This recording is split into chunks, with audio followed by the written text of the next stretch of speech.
Hello students, welcome in our HSC वाला channel. आज हम देखेंगे हिस्ट्री है जो कि हम बात कर रहे हैं यहाँ पे इतिहास है, उसकी इतिहास के बारे में पढ़ेंगे।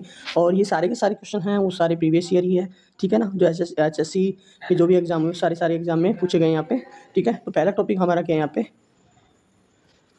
फर्स्ट टॉपिक आपका क्या है यहाँ पे, प्राचीन भारत का इतिहास। हम प्राचीन भारत का इतिहास के बारे में पढ़ेंगे।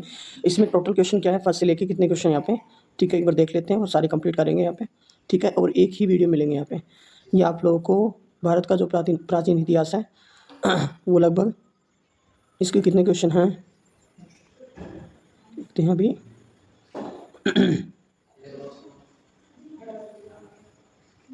अलग अलग टॉपिक के अकॉर्डिंग यहाँ पे सॉरी, चलो देखिए 100 क्वेश्चन का टारगेट लेते हैं आज।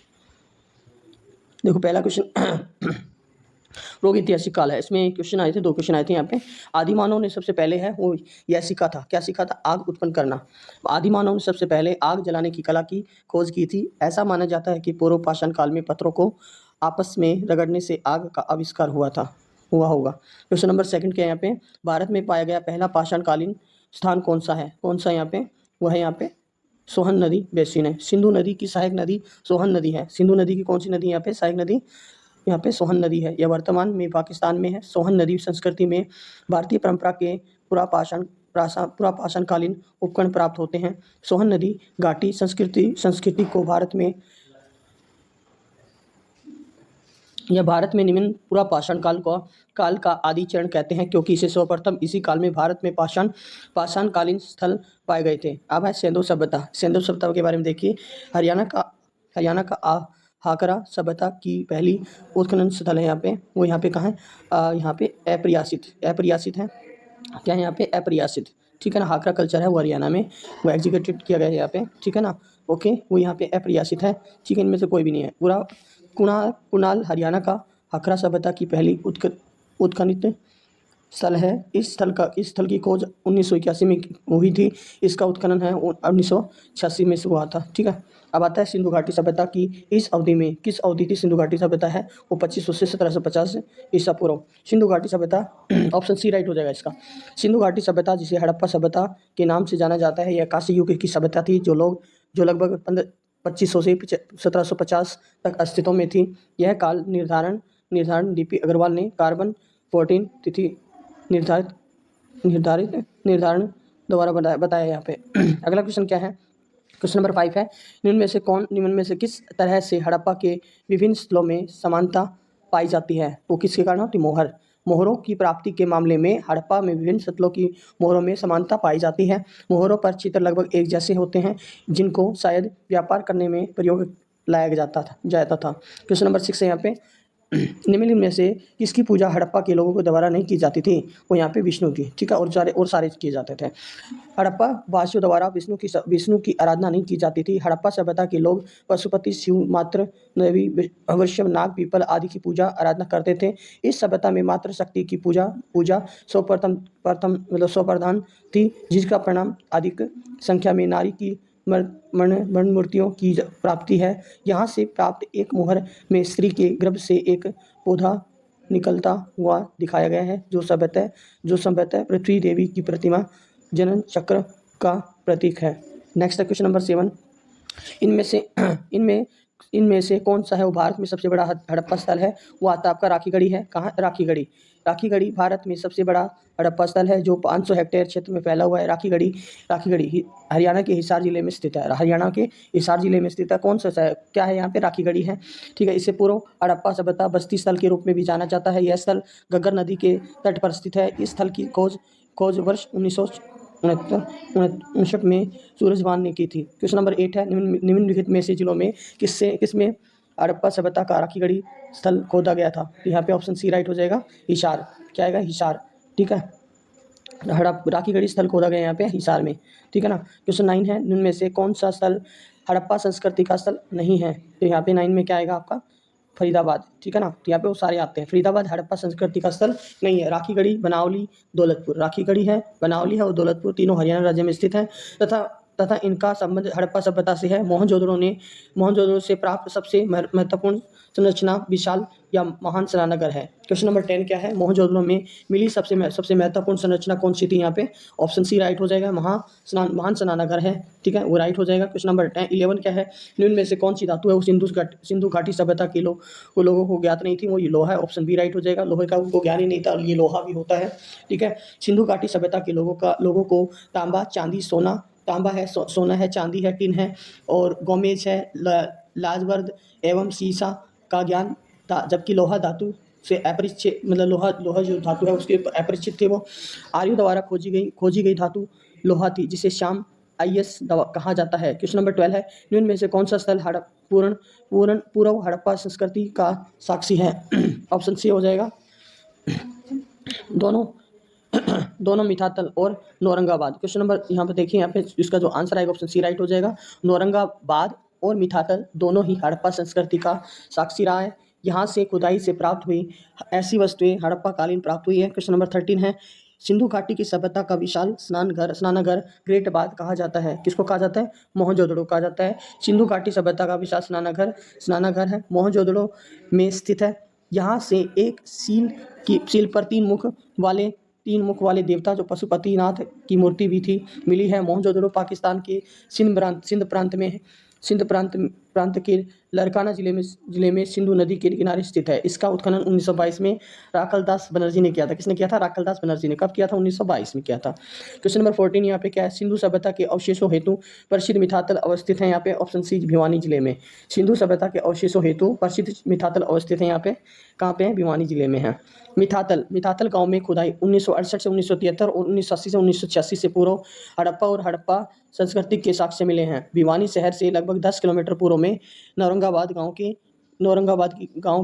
के पास 2001 में प्रारंभिक खुदाई से 2500 साल पुराने सिक्कों, औजारों और छलनी और खिलौनों और मूर्तियों और बर्तनों की कलाकृतियां मिली हैं। भिवानी शहर का उल्लेख आईने अकबरी में मिलता है। इसमें भिवानी शहर का जो उल्लेख है वो आईने अकबरी में मिलता है और मुगलों के समय वाणिज्य का एक प्रमुख केंद्र रहा है। क्वेश्चन नंबर 15 क्या है, निम्न में से किसने 1924 में विश्व को सिंधु घाटी में नई सभ्यता की खोज की घोषणा की थी? वो यहाँ पे क्या आएगा? क्वेश्चन नंबर 15 का जो आंसर आएगा वो बी राइट हो जाएगा, सर जॉन मार्शल आएगा। क्या आएगा? Sir John Marshall. इन्होंने क्या किया था? 1924 में विश्व की सिंधु घाटी में नई सभ्यता की खोज कर दी थी, ठीक है ना। भारतीय पुरातत्व विभाग के तत्कालीन निर्देशक जॉन मार्शल ने वर्ष 1924 में सिंधु घाटी में नई सभ्यता की घोषणा की थी। 16 क्या है? क्वेश्चन नंबर 16, हड़प्पा घाटी स्थलों में निम्न में से कौन सा हरियाणा में प्राचीनतम है? यहाँ पे ऑप्शन ए राइट हो जाएगा, भीड़ाना। क्या आएगा यहाँ पे? भीड़ाना एक पुरातात्विक स्थल है जो भारतीय राज्य हरियाणा के फतेहाबाद जिले के एक छोटे से गाँव में स्थित है। भीड़ाना की प्रारंभिक परतें सिंधु घाटी सभ्यता के समय से पहले की हैं, जो 8वीं 7वीं शताब्दी ईसा पूर्व की हैं।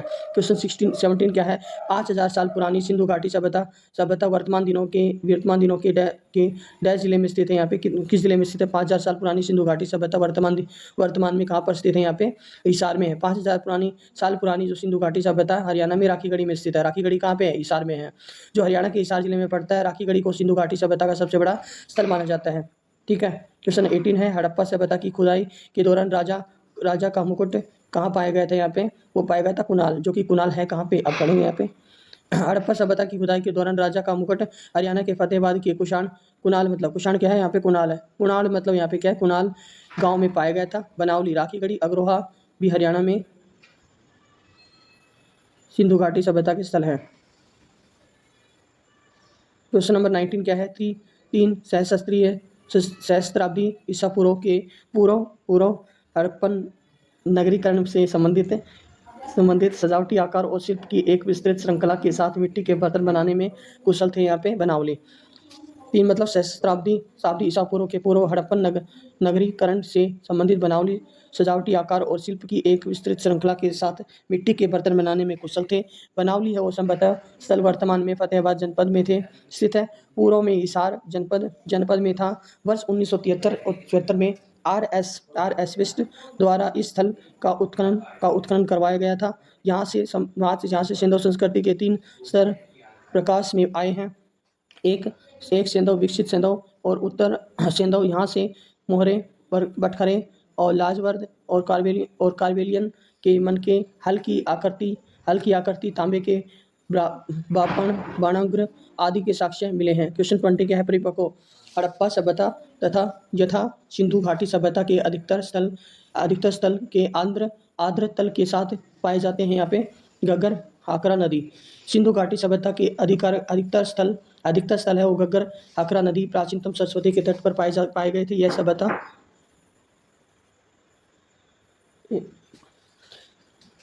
यहाँ पाए गए थे। यह सभ्यता अपने नगर नियोजन प्रणाली के लिए जानी जाती है। हड़प्पा सभ्यता में जल निकासी प्रणाली बहुत प्रभावी थी। देखिए नेक्स्ट क्वेश्चन क्या दिया गया यहाँ पे, क्वेश्चन नंबर 21 क्या दिया है, लेखकों के सिंधु घाटी सभ्यता के दृष्टिकोण पर विचार करें और उन्हें और चुने और निम्न में से कौन सा सही सम्मिलित है। तो हम बात करते हैं ऑप्शन सी राइट हो जाएगा। यहाँ पे क्या है जो हम बात करते हैं, जो सम्मिलित नहीं करता है वो ऑप्शन सी है। देखिए पहला क्या है, गार्डन चाइल्ड है वो सिंधुवासी सुमेरियन प्रजाति के थे। आर.डी. बनर्जी है वो सिंधुवासी द्रविड़ थे। अब बात करते हैं डॉक्टर गुहा है, यहाँ पे सिंधुवासी आर्य प्रजाति के थे। जॉन मार्शल है, यहाँ पे सिंधु लोग मिश्रित प्रजाति से नहीं थे, वो आर्य प्रजाति के थे। जॉन मार्शल हैं वो कैसे सिंधुवासी मंगोलियन प्रजाति के थे। ठीक है, ओके बच्चा, अगर आप लोगों ने अच्छे से वीडियो नहीं देखी है तो पहले आप लोग मेरा ये पार्ट है ना स्टार्टिंग से स्टार्ट करना, उसके बाद में आप अच्छे से देखना इसको। ठीक है, देखिए क्वेश्चन नंबर 22 क्या दिया गया है, दक्षिण एशिया में लहसुन की कली का प्राचीनतम साक्ष्य यहाँ पाया गया था जो परिपक्व हड़प्पा सभ्यता काल का था। वो यहाँ पे आएगा, ऑप्शन सी राइट हो जाए, बालू। क्या आएगा, बालू आएगा। दक्षिण एशिया में लहसुन की कली का प्राचीनतम साक्ष्य बालू में पाया गया था जो हड़प्पा काल का था। यह हरियाणा के कैथन के दक्षिण में स्थित है। क्वेश्चन 23 क्या है, निम्न में से कौन सा सिंधु घाटी सभ्यता का प्राचीनतम पतन है यहाँ पे, ऑप्शन सी हड़प्पा। क्या है यहाँ पे, हड़प्पा। ऑप्शन सी क्या होगा यहाँ पे, हड़प्पा होगा। सिंधु घाटी सभ्यता का एक प्राचीनतम पतन बंदरगाह लोथल है। यह गुजरात में भोगवा नदी के तट पर स्थित है। यहाँ पे लोथल है वो कहाँ पे पाए गए, मतलब होता है यहाँ पे, वो कहाँ मिलेगा, यहाँ पे वो मिलेगा हमें गुजरात में भोगवा नदी के तट पर। इस स्थल की खोज S.R. राव ने की थी। किसने की थी, S.R. राव ने की थी। क्वेश्चन नंबर 24 क्या है, प्रसिद्ध हड़प्पा स्थल लोथल और धोलावीरा राज्य में कहाँ पे है, धोलावीरा राज्य है वो कहाँ पे है, ये ऑप्शन ए आ जाएगा, गुजरात। लोथल धोलावीरा गुजरात में स्थित है। हड़प्पा स्थल है, ओके, स्थित हड़प्पा स्थल है। लोथल की खोज S.R. राव तथा धोलावीरा की खोज है वो जगपति जोशी ने किया था। लोथल भोगवा नदी और धोलावीरा लूनी नदी के तट पर स्थित है। क्वेश्चन 25 क्या है, यहाँ पे सूचियों को मतलब कि मिलान करना है, इनमें से विकल्प का अच्छे से सुनना है, यहाँ पे देखना है। ठीक है ना, देखिए मैच द फॉलोइंग है। क्वेश्चन नंबर यहाँ पे क्या दिया गया है, राखीगढ़ी वो सबसे बड़ा सेंधव स्थल है। ऑप्शन बी राइट हो जाएगा। वैसे देखा जाता तो ऑप्शन बी राइट होगा, कुणाल प्लफ जूता है। ठीक है ना, अब विकल्प का चयन करना है यहाँ पे, सूची में कौन सा है यहाँ पे। ठीक है ना, ऑप्शन बी राइट हो जाएगा यहाँ पे। ऑप्शन क्या हो जाएगा यहाँ पे, बी राइट होगा। ठीक है, देखिए कुछ राखीगढ़ी सबसे बड़ा सेंधव स्थल है, कुछ कुणाल है, ये रिंगल क्राउन है। क्या है, रिंगल क्राउन है। बनावली है वो जुता हुआ खेत है। यहाँ पे क्या है, जुता हुआ कल्टीवेशन जो फील्ड होता है उसके बारे में बात करें। 26 क्या है, इनमें से कौन सा स्थल सबसे पुराना हड़प्पा स्थल है, यहाँ पे आएगा ऑप्शन बी बिरहाना। क्या आएगा, बिरहाना। सबसे पुराना हड़प्पा घाटी स्थल बिरहाना फतेहाबाद है। ओके, राखीगढ़ी हिसार जिले में स्थित है। राखीगढ़ी कहाँ पे है, हिसार जिले में स्थित है। सबसे बड़ा हड़प्पा स्थल है। बनावली में जल निकास की उत्तम व्यवस्था मिली है। बनावली है वो हिसार में है। उत्खनन का कार्य रविंदर सिंह बिष्ट के नेतृत्व में किया। क्वेश्चन 27 है, इनमें से कौन सा वो भारत में सबसे बड़ा हड़प्पा स्थल है, वो आएगा ऑप्शन यहाँ पे ए राइट, राखीगढ़ी है। भारत में सबसे बड़ा जो हड़प्पा स्थल है वो कौन सा, राखीगढ़ी है। वो कहाँ पे है, ये हमारा हिसार में है। ठीक है, कहाँ पे है, हिसार में। और लोथल कहाँ पे है, ये लोथल गुजरात में है। ठीक है ना, कहाँ पे है, लोथल गुजरात में। और धोलावीरा कहाँ है, ये भी कहाँ, गुजरात में ही है। ठीक है, और भोगवा नदी के किनारे है तो। और जो धोलावीरा वो लूनी नदी के तट पर है। ठीक है, ये थोड़ा सा याद रखना है। क्वेश्चन 28 देखिए, यह पाया गया है कि किस जिले का राखीगढ़ी गांव सिंधु घाटी सभ्यता का सबसे प्राचीन स्थलों में से एक माना जाता है। यहाँ पे वो माना जाता है आपका हिसार। ऑप्शन क्या हो जाएगा यहाँ पे, देखिए यहाँ पे हम बात करते हैं क्वेश्चन नंबर 30 क्या दिया गया है, सिंधु घाटी सभ्यता एक सभ्यता है वो क्या है यहाँ पे, वो एक कांस्य युग क्या आता है, कांस्य युग है। ठीक है, कांस्य युग। हम बात करते हैं सिंधु घाटी सभ्यता को हड़प्पा सभ्यता, प्रथम नगरीय सभ्यता तथा कांस्य युग की सभ्यता के नाम से जाना जाता है। राखीगढ़ी हरियाणा के हिसार जिले में स्थित है। इस स्थल की खोज वर्ष 1969 में सूरज भान ने की थी। यह भारत का सबसे बड़ा सेंधव स्थल है। क्वेश्चन नंबर 31 क्या दिया गया है, राखीगढ़ी जिसे हड़प्पा सभ्यता की उत्पत्ति स्थल माना जाता है, यह हरियाणा के किस जिले में स्थित है। यहाँ पे ये ऑप्शन बी हिसार में है। ठीक है, महाभारत द्वारा महाभारत। अब बात करते हैं कुछ वैदिक काल की, ठीक है ना, वैदिक सभ्यता के बारे में बात करते हैं। क्वेश्चन नंबर 32 क्या है, महाभारत किसके द्वारा लिखी गई थी? यहाँ पे महाभारत वेद व्यास द्वारा लिखी गई थी। महाभारत वेद व्यास द्वारा लिखी गई थी। यह एक महाकाव्य है। जिसमें 18 पर्व है। भगवत गीता महाभारत का ही एक अंश है। क्वेश्चन 33 क्या है यहाँ पे, भगवत गीता के अनुसार भगवान के साथ जुड़ने का दूसरा मार्ग यहाँ पे क्या है? भक्ति करना। भगवत गीता के अनुसार भगवान के साथ जुड़ने का दूसरा मार्ग भक्ति है। भगवत गीता के अनुसार भगवान से जुड़ने के 3 मार्ग हैं। पहला कर्मयोग, दूसरा भक्ति और तीसरा क्या यहाँ पे मार्ग योग। बेटा आप लोग डिस्टर्ब तो नहीं करेंगे? क्वेश्चन नंबर 34 यहाँ पे क्या है, 4 वेदों में से कौन सा वेद है वो माया जादू तंत्र मंत्र के बारे में विस्तार से बताया गया। इसमें अर्थवेद, ऑप्शन ए राइट हो जाएगा। अर्थवेद आएगा यहाँ पे। ब्रह्मा ज्ञान, धर्म, औषधि प्रयोग, रोग निवारण, जादू टोना तंत्र मंत्र आदि अनेक विषयों का वर्णन है। 3 वेदों के बाद अंत में इसकी रचना अर्थ और आंगिरस ऋषि द्वारा की गई थी, इसलिए इसे अर्थगिरस वेद भी कहा जाता है। अर्थवेद के मंत्रों का उच्चारण करने वाला पुरोहित ब्रह्मा कहा जाता है। क्वेश्चन 35 क्या है, 4 वेदों में से सबसे प्राचीन कौन सा? यहाँ पे ऑप्शन बी होगा, ऋग्वेद है। क्या है? ऋग्वेद आएगा। ऋषियों के ऋचाओं के क्रमबद्ध ज्ञान के संग्रह को ऋग्वेद कहा जाता है। इसमें 10 मंडल है, 128 सूत्र हैं और इस वेद में ऋचाओं को पढ़ने वाले ऋषि को पौत्र कहते हैं। इस वेद के माध्यम से आर्यों की राजनीतिक प्रणाली, इतिहास व ईश्वर की महिमा के बारे में जानकारी मिलती है। विश्वामित्र द्वारा रचित ऋग्वेद के 3 मंडल में सूर्य देवता सावित्री को समर्पित प्रसिद्ध गायत्री मंत्र है। क्वेश्चन नंबर 36 है, वैदिक सभ्यता हो किस नदी के किनारे फली फूली है? यहाँ पे ऑप्शन ए सरस्वती नदी, ठीक है ना। सिंधु संस्कृति के पश्चात भारत में जिस नवीन सभ्यता का विकास हुआ है वह वैदिक अथवा आर्य सभ्यता के नाम से जाना जाता है। वैदिक सभ्यता प्रारंभ में सरस्वती, विपाशा, विरुष्णी और वितस्ता, सिंधु, शतोद्री और आस्किनी नदियों के बीच विकसित हुई है। अब बात करते हैं क्वेश्चन 37 है, कौन सी नदी है वो सप्त सिंधु प्रदेश का भाग मानी जाती है? उसको बोला जाता है सरस्वती है। 7 नदियों से मिलकर बनी है इसका मतलब। सरस्वती नदी सप्त सिंधु प्रदेश का भाग माना जाता है। ऋग्वेद में सप्त सिंधु का उल्लेख है। सप्त सिंधु प्रदेश के तहत सिंधु तथा इसकी अन्य 6 सहायक नदियाँ विस्ता, अस्किनी और परुषणी, विपाशा, समुद्री सरस्वती को शामिल किया गया है। क्वेश्चन 38 है, निम्न में से कौन सा ऋग्वेद में सम्मिलित सप्त सिंधु या 7 नदियों में नहीं आता है? वो आता है यहाँ पे ऑप्शन सी मार्कंडा नदी नहीं आती यहाँ पे। इसमें हम बात करते हैं रावी, चेनाब और झेलम, ये नदियाँ आती हैं, यहाँ पे। क्वेश्चन नंबर 39 है, साइबी नदी वैदिक काल में कहलाती थी। यहाँ पे आएगा ऑप्शन डी दृश्यवती। साइबी नदी वैदिक काल में दृश्यवती कहलाती है। दृश्यवती को घग्गर नदी के नाम से भी जाना जाता है। वेदों की रचना संस्कृत भाषा में की गई है। वैदिक साहित्य की श्रुति भी कहा जाता है। क्वेश्चन 40 है, वेदों की रचना किस भाषा में हुई है? वेदों की रचना है वो संस्कृत भाषा में हुई है। महाभारत की लड़ाई शुरू होने से पहले भगवान कृष्ण ने क्या उपदेश दिया था? तो यहाँ पे भगवत गीता के बारे में बताया था इन्होंने। महाभारत की लड़ाई शुरू होने से पहले भगवान कृष्ण ने भगवत गीता का उपदेश दिया था। यह महाभारत के भीषण पर्व का अंग है। महाभारत भगवत गीता में 18 अध्याय है। यह संस्कृत भाषा में लिखी गई है। क्वेश्चन 42 है, भगवत गीता में कितने अध्याय? यहाँ पे 18 है। क्वेश्चन ऑप्शन यहाँ पे भी राइट हो जाएगा। महाभारत में किस भाषा में लिखी गई है? महाभारत वो किस भाषा में लिखी गई है? वो संस्कृत भाषा में लिखी गई है। 44 यहाँ पे महाभारत की लड़ाई कितने दिन लड़ी गई थी? यहाँ पे महाभारत की लड़ाई वो 18 दिन लड़ी गई थी। क्वेश्चन 45 है, भगवान कृष्ण का सर्वोच्च उपदेश है यहाँ पे, वो यहाँ पे क्या हो? भगवत गीता। महाभारत का युद्ध है वो किस दौरान हुआ था? यहाँ पे वो 900 ईसा पूर्व में हुआ था। कुछ विद्वानों ने मत के अनुसार महाभारत का युद्ध है वो 900 ईसा पूर्व के आसपास माना जाता है, जबकि इसकी वास्तविक तिथि के बारे में विद्वानों में मतभेद है। ठीक है, महाभारत का युद्ध है वो कौरवों और पांडवों के बीच कुरुक्षेत्र में लड़ा गया था। 47 क्या है, भारत के इस महाकाव्य में भगवत गीता का समावेश है। यहाँ पे महाभारत आएगा। भारत के इस महाकाव्य में भगवत गीता का समावेश है। यहाँ पे महाभारत में भगवत गीता का समावेश है। यह महाकाव्य 18 पर्व में गणित है।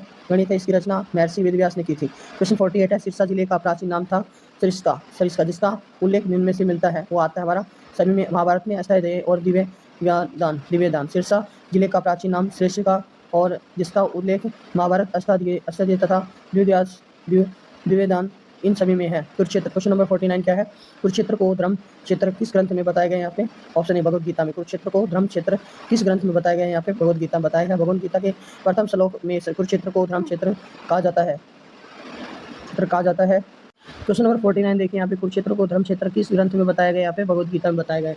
भगवत गीता के प्रथम श्लोक में कुरुक्षेत्र को धर्म क्षेत्र कहा गया है। महाभारत और अन्य पुराणों में कुरुक्षेत्र की महिमा महिमा के बारे में बताया गया है। महाभारत के वन पर्व के अनुसार कुरुक्षेत्र आकर सभी लोग पाप मुक्त हो जाते हैं। महाभारत का युद्ध है वो कुरुक्षेत्र में हुआ था यहाँ, तथा सभी यहीं पर भगवान कृष्ण ने अर्जुन को गीता का उपदेश दिया था।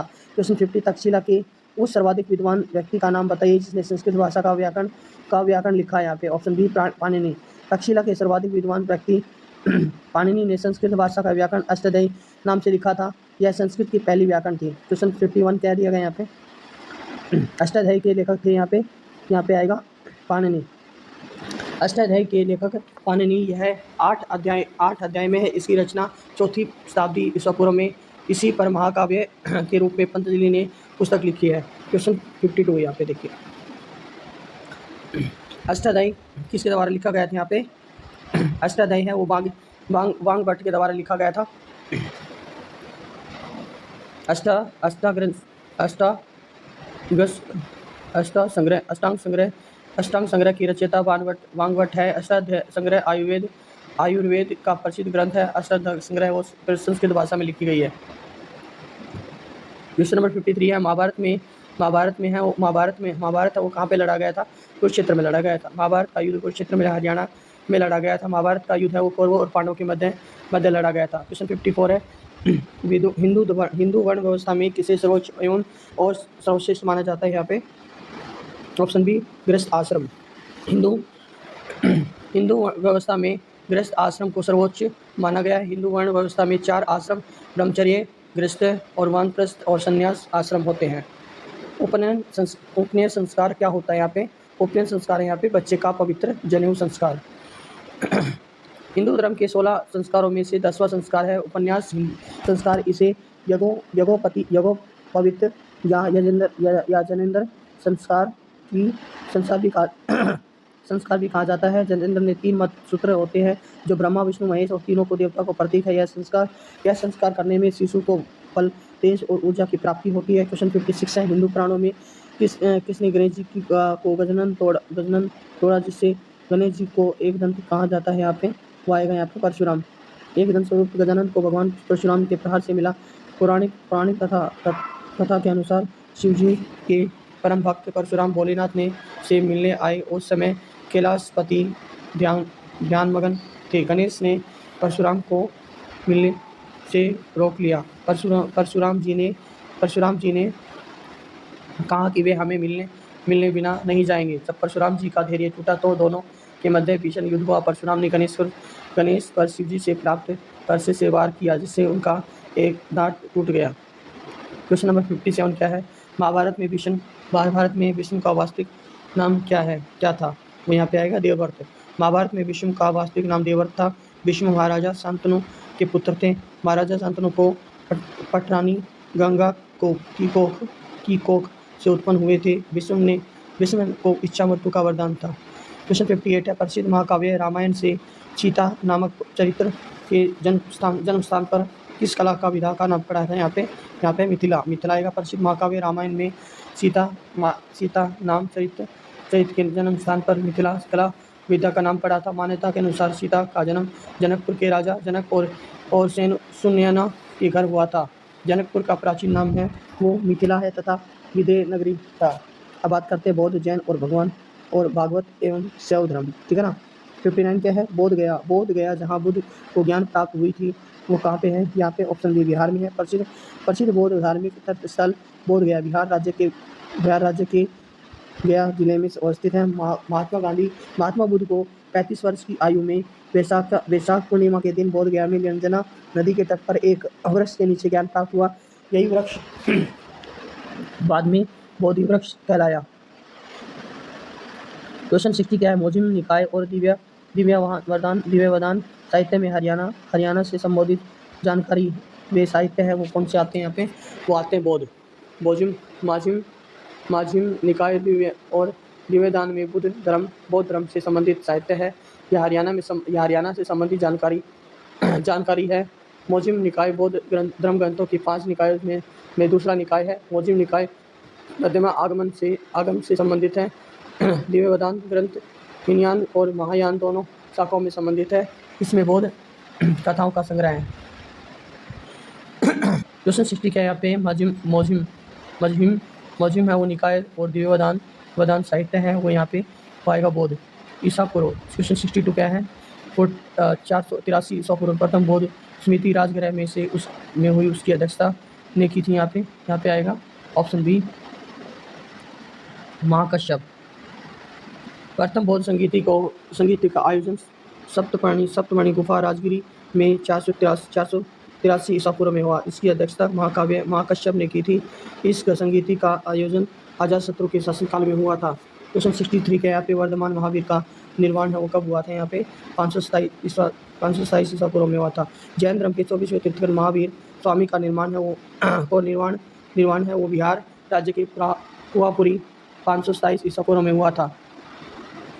महावीर का जन्म है वो कुंडन ग्राम वैशाली में हुआ था। उन्हें जंबिक ग्राम के पास रिजुपालिका नदी के तट पर साल वृक्ष के नीचे ज्ञान प्राप्त हुआ। महावीर के प्रथम अनुयायी उनके दामाद जामामली अली नाम शामिल थे। क्वेश्चन 64 महावीर स्वामी के जन्म स्थल का नाम क्या है? यहाँ पे महावीर स्वामी का जन्म है वो हुआ था वैशाली में हुआ था। महावीर स्वामी का जन्म वैशाली के निकट कुंड ग्राम में हुआ था। इनके पिता का नाम है वो सिद्धार्थ, माता का नाम है वो त्रिशला।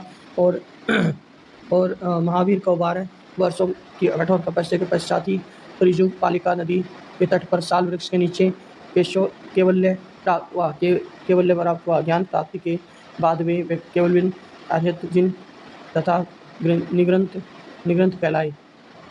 65 के यहाँ पे प्राचीन भारत में बौद्धों द्वारा शिक्षा कहाँ दी जाती थी? वहाँ पे आएगा ऑप्शन यहाँ पे सी आएगा। प्राचीन भारत में मठ बौद्ध शिक्षा के प्रथम केंद्र थे। बौद्धों को शिक्षा है वो मठों और विहारों में बौद्ध भिक्षुओं द्वारा दी गई थी।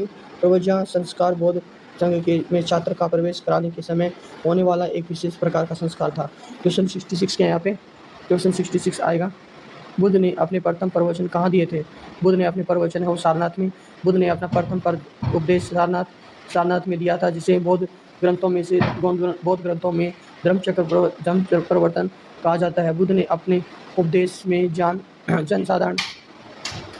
जनसाधारण की भाषा पाली में दिया था।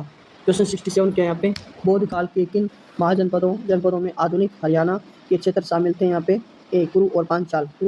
ईसा पूर्व में भारत के 16 महाजनपदों का उल्लेख बौद्ध ग्रंथ अंगुत्तर निकाय और जैन ग्रंथ और भगवती सूत्र में मिलता है, जिसमें कुरु जनपद आधुनिक हरियाणा एवं दिल्ली के क्षेत्र में पड़ता था, जिनकी राजधानी इंद्रप्रस्थ थी। जबकि पांचाल आधुनिक उत्तर प्रदेश में बरेली, बदायूं और फर्रुखाबाद जिलों में पड़ता था और उनकी राजधानी है वो कामिल्य व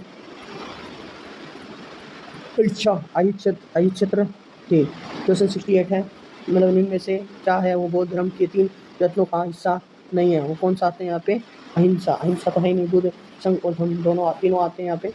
बौद्ध धर्म में 3 रत्नों में बुद्ध धर्म और संघ शामिल थे। बौद्ध धर्म की प्रमुख शिक्षा व सिद्धांत त्रिरत्न 4 आर्य सत्य, अष्टांग मार्ग, 10 शील इत्यादि। क्वेश्चन 69 क्या है? किसकी शिक्षाओं और संभाषणों को उनकी मृत्यु के बाद उनके शिष्य द्वारा लिखा और ट्रिप्टिक के रूप में संकल्पित किया गया? वो यहाँ पे आएगा ऑप्शन डी आएगा। उत्तर नहीं देना चाहते हैं, ठीक है ना? इसमें और बुद्ध आएगा। क्या आएगा? बुद्ध। महात्मा बुद्ध की शिक्षाओं और संभाषणों को उनकी मृत्यु के बाद उनके भाषणों शिष्यों द्वारा लिखा गया था। ट्रिप्टिक के रूप में संकल्पित किया गया। ट्रिप्टिक है वो यहाँ पे और विभिन्न भाषाओं के अनुसार ट्रिप्टिक में विनय पिटक, सुत्त, पीत और अधिगम पिटक शामिल है। क्वेश्चन अब बात करते हैं 16 महाजनपद। क्वेश्चन 70 क्या दिया गया है? मत्स्य महाजनपद की राजधानी का नाम क्या था? यहाँ पे वो आएगा विराटनगर आएगा। क्या आएगा? विराटनगर। बुद्ध के जन्म के पूर्व 6वीं शताब्दी ईसा पूर्व में भारत वर्ष 16 महाजनपदों में बटा हुआ है, जिनकी जानकारी हमें अंगुत्तर निकाय में मिलेगी। महाजनपद मत्स्य है विराटनगर है राजधानी, और सुरसेन है मथुरा है। यहाँ पे वत्स है वो कौशाम्बी है, कौशाम्बी है, और काशी है वाराणसी।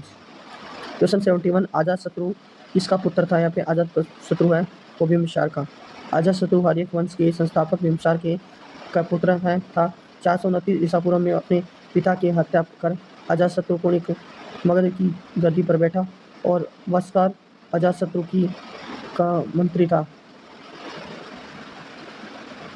किस नदी के तट पर है वो सिकंदर और पोरस के युद्ध हुआ किया गया था यहाँ पे? बी राइट होगा झेलम।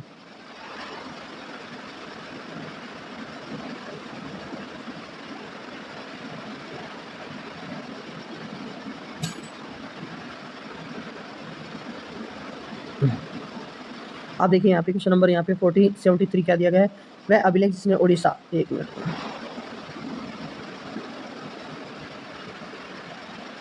मौर्य और मौर्योत्तर काल आता है हमारा। यह अभिलेख जिसमें उड़ीसा के राजा खारवेल के अभियानों के अनुसार एक मिनट, खारवेल के अभियानों के बारे में विवरण दिया गया है। यहाँ पे ऑप्शन सी राइट हो जाएगा। हाथी गुफा अभिलेख है। हाथी गुफा अभिलेख उड़ीसा के राजा खारवेल के नाम अभियानों के बारे में विवरण दिया गया है। इस अभिलेख की खोज है वो ए स्टिरलिंग द्वारा की गई थी।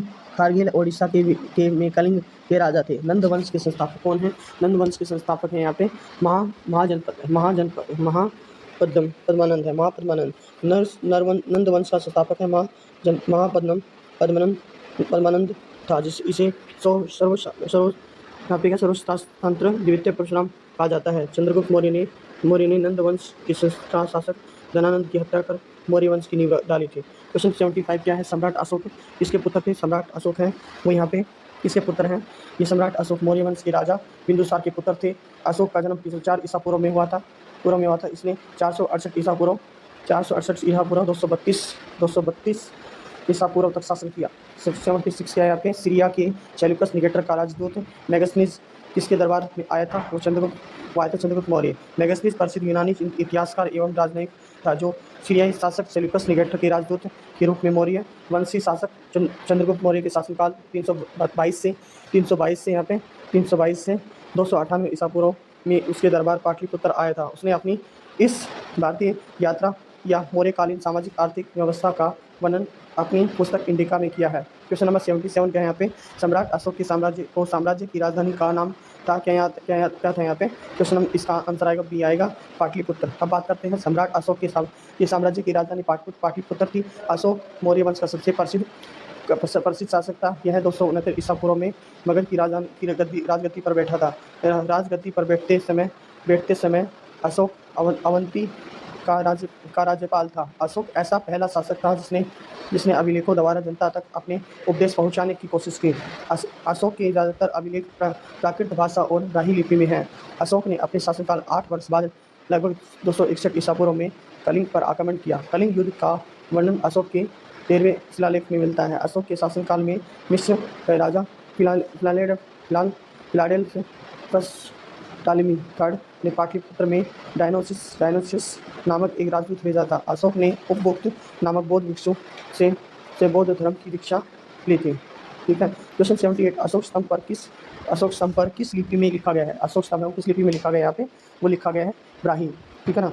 हरियाणा के इतिहासकार के साक्ष्य पर इसके साक्ष्य वो किस पर नहीं पाए गए? यहाँ पे ऑप्शन सी सांची के स्तूप। हरियाणा के इतिहास के साक्ष्य सांची स्तूप पर नहीं पाए गए। सांची का स्तूप मध्य प्रदेश के रायसेन जिले में स्थित है।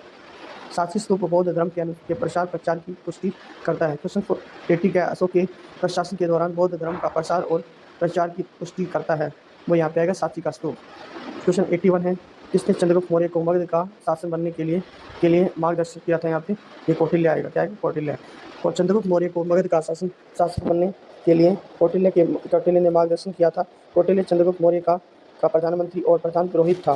कौटिल्य ने अर्थशास्त्र नामक पुस्तक की रचना की थी। कौटिल्य ने अर्थशास्त्र नामक रचना की थी। राजनीति शास्त्र के एक अग्रणी पुस्तक मानी जाती है। क्वेश्चन नंबर 82 यहाँ पे किसकी लड़ाई भारतीय इतिहास में सबसे बड़ी और खूनी लड़ाई थी? यहाँ पे किसकी आती है? यहाँ पे वो आती है कलिंग। क्या आएगा यहाँ पे? ऑप्शन बी सी राइट होगा। कलिंग की लड़ाई इतिहास में सबसे बड़ी एवं खूनी लड़ाई थी। आंकड़ों के अनुसार 1 लाख लोग मारे गए और 1.5 लाख के लगभग हैं वो बंदी बनाए गए। यह युद्ध अशोक के शासनकाल में के 8वें वर्ष 261 ईसा पूर्व में हुआ था। इसी युद्ध के पश्चात अशोक ने युद्ध नीति का त्याग कर थम नीति अपनाई। क्वेश्चन नंबर 83 अर्थशास्त्र की रचना किसने की थी? अर्थशास्त्र की रचना है वो चाणक्य ने की थी। अर्थशास्त्र की रचना है वो चाणक्य कौटिल्य ने की थी। कौटिल्य के अर्थशास्त्र में इसके शासनकाल में संबंधित मुद्दों भ्रष्टाचार और के व्यवहार और सिद्धांतों पर चर्चा की गई है। अर्थशास्त्र 15 प्रकरण से विभाजित है। क्वेश्चन 84 है, ग्रीक राजदूत है मेगास्थनीज ने कौन सी पुस्तक लिखी थी यहाँ पे? वो इंडिका लिखी थी। मेगास्थनीज सेल्युकस निकेटर द्वारा चंद्रगुप्त मौर्य की राज्यसभा में भेजा गया था। यूनानी राजदूत था। मेगास्थनीज लंबे समय तक मौर्य दरबार में निवास किया गया। भारत में रहकर उसने जो कुछ भी देखा सुना उसे इंडिका नामक पुस्तक में लिपिबद्ध किया। अब आता है संगम काल हमारा। संगम काल के बारे में जानेंगे। हम बात करते हैं प्रारंभिक तमिल साहित्य संगम ग्रंथों के अनुसार गांव में रहने वाले बड़े मालिकों को क्या कहा जाता है? यहाँ पे क्या कहा जाता है? वेलेलर। प्रारंभिक तमिल साहित्य के अनुसार गांव में रहने वाले बड़े भूस्वामी का वलेला और साधारण हलालों को उपचार और उर्णवाड़ कहा जाता है। अब बात करते हैं गुप्त काल और गुप्तोत्तर काल। बाणभट्ट क्वेश्चन नंबर 86 है। बाणभट्ट इनमें से किस राजा के दरबार में अवस्थित स्थान? क्वेश्चन नंबर 86 है यहाँ पे। अब बात करते हैं, हमारा गुप्त काल हो गया। बाणभट्ट इनमें से किस राजा के दरबार में आस्थान कवि थे? यहाँ पे हर्षवर्धन आएगा। क्या आएगा यहाँ पे? हर्षवर्धन। बाणभट्ट 7वीं शताब्दी के संस्कृत गंधार और कवि थे। ये राजा हर्षवर्धन के दरबारी थे। हर्षचरित कादम्बरी इनकी दो प्रमुख रचनाएं हैं। हर्षचरित में राजा हर्षवर्धन का जीवन चरित्र वर्णित है, जबकि कादम्बरी विश्व का सबसे बड़ा पहला उपन्यास है। हर्षवर्धन का संबंध थानेश्वर के हर्ष के वर्धन और कुशभूति वंश से था। 606 ईस्वी में हर्षवर्धन को थानेश्वर की गद्दी पर बैठाया गया था। जब हर्षवर्धन राजगद्दी पर आसीन हुआ था तब उसकी राजधानी थानेश्वर थी। बाद में उसने अपनी राजधानी कन्नौज स्थानांतरित कर ली थी और 647 ईस्वी पर सम्राट हर्षवर्धन की मृत्यु हो गई। बांसखेड़ा अभिलेख में राजा हर्षवर्धन के शासनकाल की महत्वपूर्ण घटनाओं और उनकी प्रशासनिक व्यवस्थाओं का उल्लेख मिलता है। हर्षवर्धन प्रभाकर वर्धन के पुत्र थे। क्वेश्चन 88 राजा हर्षवर्धन के पुत्र थे। राजा है वो प्रभाकर वर्धन थे यहाँ पे। क्वेश्चन 89 के यहाँ पे राजा पुलकेशिन द्वितीय जिसने हर्षवर्धन को हराया था, वो कहाँ के राजवंश थे? यहाँ पे वो थे यहाँ पे चालुक्य। पुलकेशिन द्वितीय चालुक्य राजवंश का पराक्रमी प्रसिद्ध शासक था, जिसका शासन काल 609 से 642 ईस्वी तक रहा है। और पुलकेशिन द्वितीय का सबसे महत्वपूर्ण सैनिक संघर्ष उत्तर भारत के सर्वशक्तिमान शासक हर्षवर्धन के विरुद्ध हुआ। इस युद्ध में हर्षवर्धन को पराजित करके परमेश्वर की उपाधि धारण की। पुलकेशिन द्वितीय है के बारे में हमें अहुल अभिलेख में उसके समकालीन कवि और रवि कीर्ति द्वारा लिखी गई प्रसिद्ध से जानकारी मिलती है। क्वेश्चन 90 है। हर्षवर्धन को किसने पराजित किया था? हर्षवर्धन को पुलकेशिन सेकंड ने किया था। राजा हर्षवर्धन ने किसको अपनी राजधानी बनाया जबकि थानेश्वर स्थापित राजधानी जाती है? क्वेश्चन डी यहाँ पे आएगा कन्नौज। हर्षवर्धन अपने बड़े राजवर्धन की मृत्यु के बाद 16 वर्ष की आयु में 606 ईस्वी में थानेश्वर के सिंहासन पर आसीन हुआ। अपनी बहन राजश्री के जीवन की रक्षा की और शशांक की मृत्यु के बाद कन्नौज को अपनी दूसरी राजधानी बनाया। हर्षवर्धन ने 643 ईस्वी में वनवास के लिए कन्नौज में भव्य सभा का आयोजन किया। क्वेश्चन 92 क्या है? राजा हर्षवर्धन के अपनी राजधानी के रूप में कन्नौज को अपनाया, जबकि किस कहाँ पर स्थापित राजधानी की थी? वो की थी यहाँ पे थानेश्वर आएगा। बाणभट्ट राजा हर्षवर्धन के दरबार में आए थे। बाणभट्ट है वो राजा किस राजा के आए थे यहाँ पे? ऑप्शन ए राइट हो जाएगा। बाणभट्ट राजा हर्षवर्धन के दरबार में आस्थान कवि थे और उनकी प्रमुख रचनाओं में से कादम्बरी, हर्षचरित और चंडी शतक और तथा पार्वती प्रणय आदि हैं। बाणभट्ट की प्रशंसा बात कर रहे थे यहाँ पे। बाणभट्ट ने दुनिया की हर चीज़ को 94 के हैं। राजा हर्षवर्धन के शासनकाल में राज दरबारी कवि कौन थे यहाँ पे? वो यहाँ पे ऑप्शन सी राइट हो जाएगा, बाणभट्ट। क्वेश्चन 95 है। समुद्रगुप्त के इलाहाबाद स्तंभ शिलालेख की भाषा है यहाँ पे? वो ऑप्शन पर संस्कृत आएगा, संस्कृत आती है। समुद्रगुप्त के इलाहाबाद स्तंभ पर शिलालेख की भाषा संस्कृत है। इसकी रचना समुद्रगुप्त के दरबार कवि हरिसेन ने किया था। समुद्रगुप्त ने परम भगवत की उपाधि धारण की थी। क्वेश्चन 96 है। और रघुवंश और कुमार संभव किसकी कृतियाँ हैं? यहाँ पे आएगा option B right, Kalidas. Raghuvansham और कुमार संभव कालिदास की कृतियाँ हैं। चाणक्य द्वारा लिखी गई पुस्तक अर्थशास्त्र है। तुलसीदास ने रामचरितमानस की रचना की है। रामचरितमानस वाल्मीकि द्वारा रामायण की रचना की गई है। क्वेश्चन 97 है, थानेश्वर के राजा प्रभाकर वर्धन ने किन विदेशी आक्रमणकारियों को पराजित किया था? यहाँ पे आएगा ऑप्शन डी, हुन।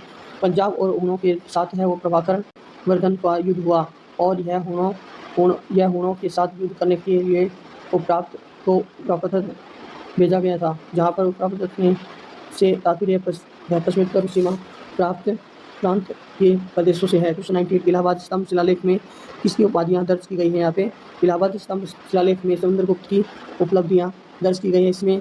इस शिलालेख में समुद्रगुप्त की विजय और गुप्त साम्राज्य की सीमा को उल्लेख है। इस शिलालेख के अनुसार समुद्रगुप्त ने उत्तर में 9 राजाओं और दक्षिण में 12 राजाओं को पराजित किया। सभी आर्कटिक राज्यों को शायद राज्य बना लिया। यह चंपू काव्य शैली में लिखा गया है। क्वेश्चन नंबर 99 क्या है? बाणभट्ट किस राजा के मित्र व राजकवि थे? यहाँ पे आएगा ऑप्शन बी, हर्षवर्धन। बाणभट्ट 7वीं शताब्दी के संस्कृत गद्यकार और कवि और वह राजा हर्षवर्धन के मित्र राजकवि थे। कादम्बरी और हर्षवर्धन इनके प्रसिद्ध ग्रंथ हैं। क्वेश्चन नंबर 100 यहाँ पे क्या है? राजा हर्षवर्धन के शासनकाल में दरबारी कवि कौन थे? यहाँ पे ऑप्शन सी राइट हो जाएगा, बाणभट्ट। ठीक है, okay, thank you for watching my video. Like share subscribe my channel.